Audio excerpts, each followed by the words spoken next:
ماشاءاللہ آج کی یہ بارونق بابرکت محفل ذکر نبی صلی اللہ علیہ وسلم و فکر صحابہ رضوان اللہ تعالی علیہم اجمعین کے مقدس بابرکت نام سے معنون ہے۔ اب آپ کے درمیان زیادہ حائل نہیں ہوں گے۔ مشکل تھے راستے آسان ہو گئے، دشمن یہ دیکھ کر حیران ہو گئے۔ رکھا جب میرے آقا نے اس دنیا میں قدم تو پتھر بھی کلمہ پڑھ کر مسلمان ہو گئے۔ حضرت جبریل امین فرماتے ہیں کہ میں نے ساری کائنات کو دیکھا پرکھا، مشرق سے مغرب، شمال سے جنوب تک ساری زمین کو الٹ پلٹ کیا، لیکن مجھے کوئی شخص آقا مدنی صلی اللہ علیہ وسلم سے افضل نظر نہیں آیا۔ شفیع مطیع نبی کریم، قسیم جسیم نسیم وسیم، بلغ العلا بکمالہ، کشف الدجی بجمالہ، حسنت جمیع خصالہ، صلوا علیہ وآلہ۔ میرے اور آپ کے درمیان نہایت صلاحیتیں، خداداد صلاحیتیں اللہ نے عطا کی ہیں، خطابت کا ملکہ بھی اللہ نے عطا کیا ہے، اور ہمارا قرآن مجید ساری کتابیں اللہ نے نازل کی، لیکن قرآن کے اسلوب کو اللہ نے خطیبانہ رکھا ہے، اس لیے کہ قرآن کی کتابت کو اللہ نے کلام الہی کہا ہے۔ میں دعوت دوں گا حضرت مولانا علامہ فتح خان معاویہ صاحب کو کہ وہ آئیں، مہمانوں کا شکریہ بھی ادا کریں، انہیں دعوت بھی دیں۔ حضرت علامہ مولانا فتح خان معاویہ صاحب۔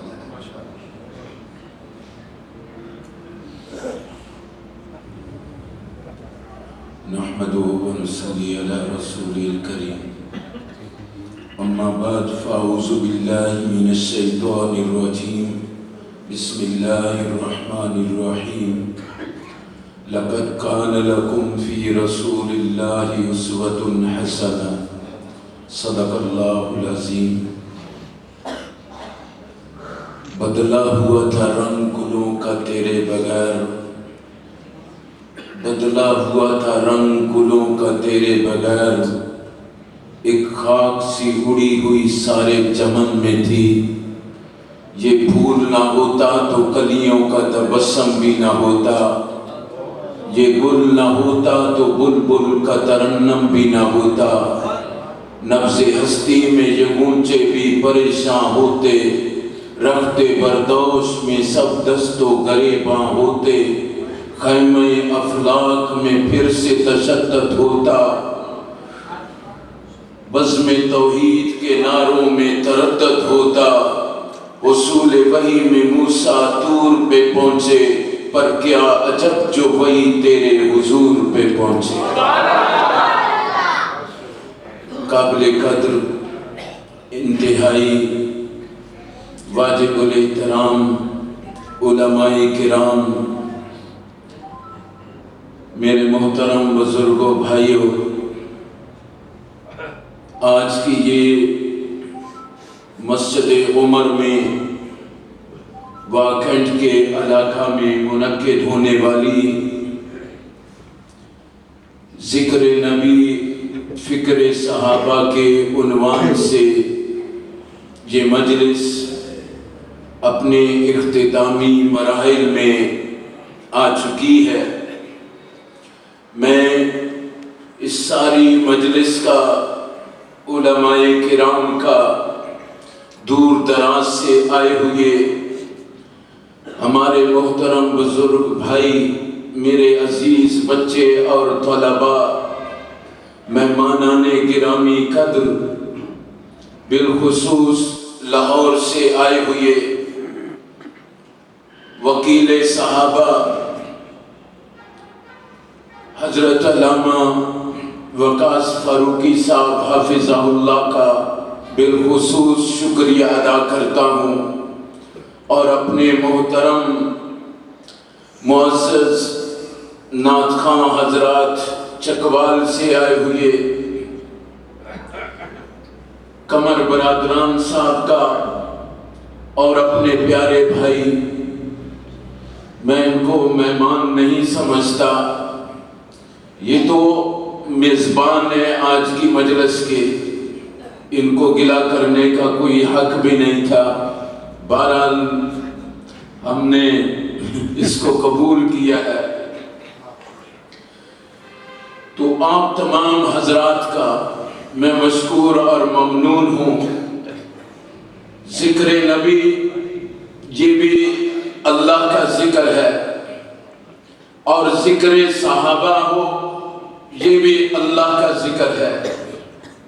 ایک اللہ والے ہر وقت اللہ کا ذکر کرتے تھے، تو بعض لوگوں نے اعتراض کیا، آپ نبی کا ذکر نہیں کرتے، آپ رسول اللہ کا ذکر نہیں کرتے،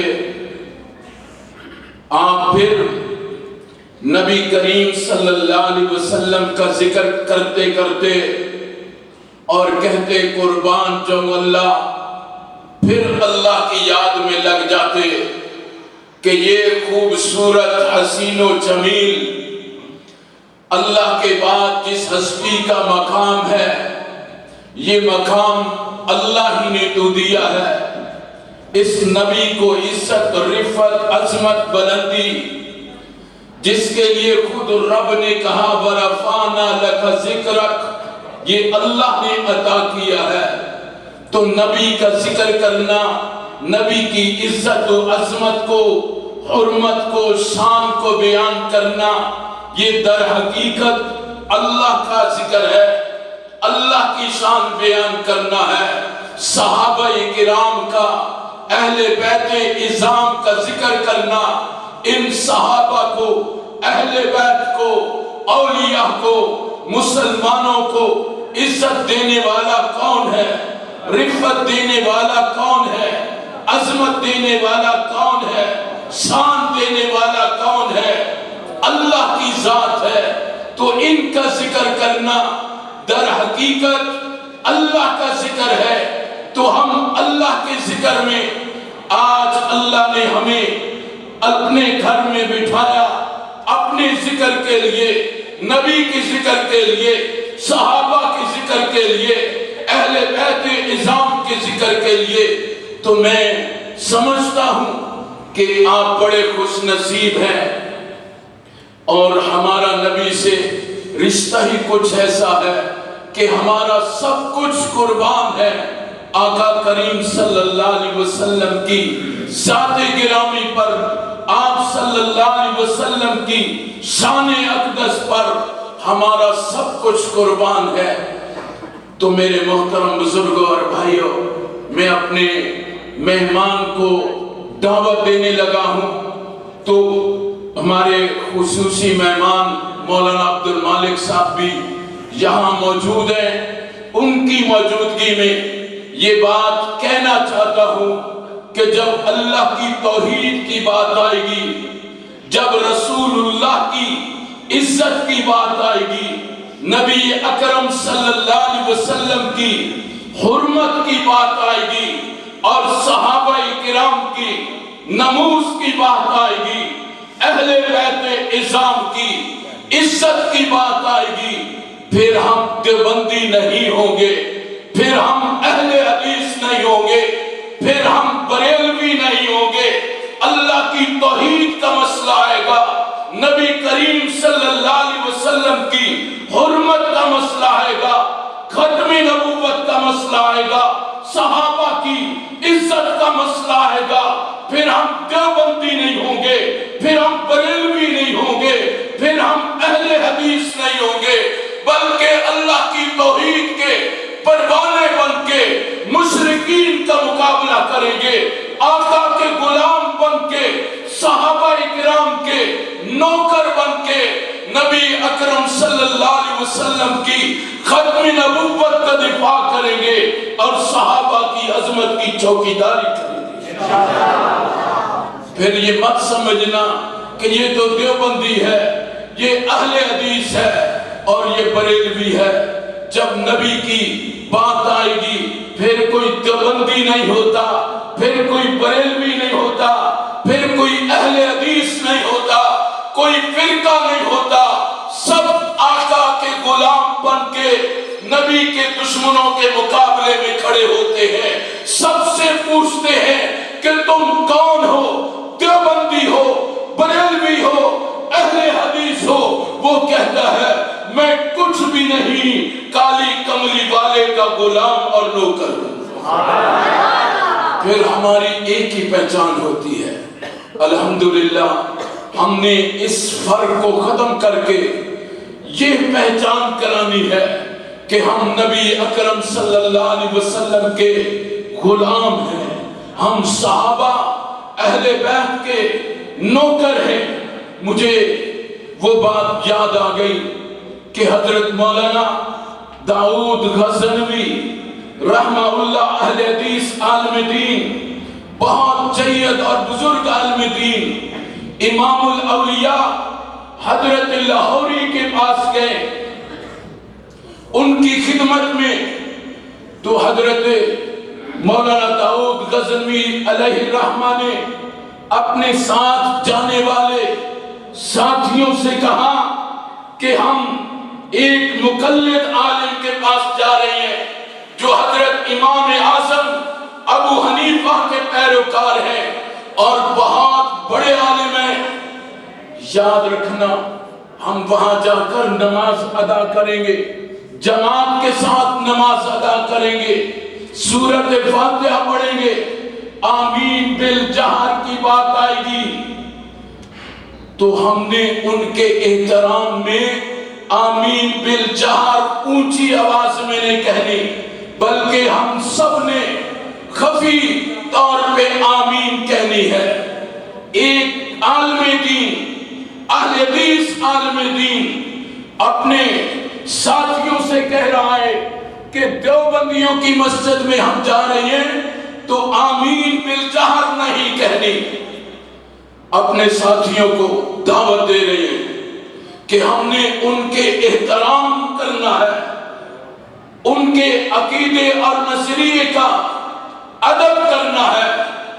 ادھر امام الاولیاء حضرت لاہوری رحمہ اللہ کو جب یہ خبر ہوئی کہ مولانا داؤد غزنوی رحمہ اللہ وہ ان کے پاس پہنچ رہے ہیں، تو انہوں نے اپنے نمازیوں سے، اپنی محبت کرنے والوں سے، اپنے مقتدیوں سے کہا کہ اہل حدیث کے ایک بڑے عالم دین ہمارے پاس آ رہے ہیں، وہ آمین بالجہر کہتے ہیں، لہذا ان کا وہ مہمان بھی ہیں، ہم میزبان ہیں، ان کا احترام کرنا ہے، ان کا ادب کرنا ہے۔